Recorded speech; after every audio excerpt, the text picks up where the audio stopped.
Assalamu alaikum and welcome to the new video. In this video we will learn about how to perform Ruko.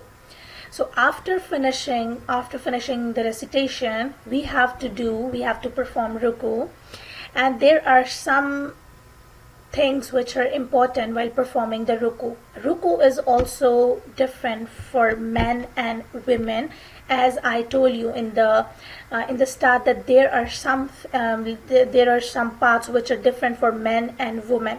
Ruku is one of them.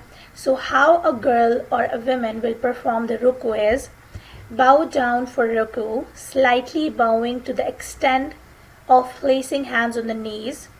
The second thing, you don't have to apply weight to the knees or hold them. The third thing is you should keep your finger closed together and your legs should be slightly bent and not completely straight, similar to men posture in Ruku.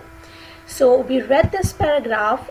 What things were important? The first one was that you should slightly bow, okay, to the extent of placing hands on the knees.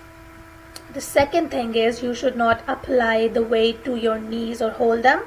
The third thing is you should keep your finger closed and legs slightly bent. And what you have to recite Subhana Rabbiyal Azim, Subhana Rabbiyal Azim, Subhana Rabbiyal Azim. After finish the recitation, like the Qul Huwallah, the Surah Ikhlas, you have to say Allahu Akbar, and then you have to go to the Ruku.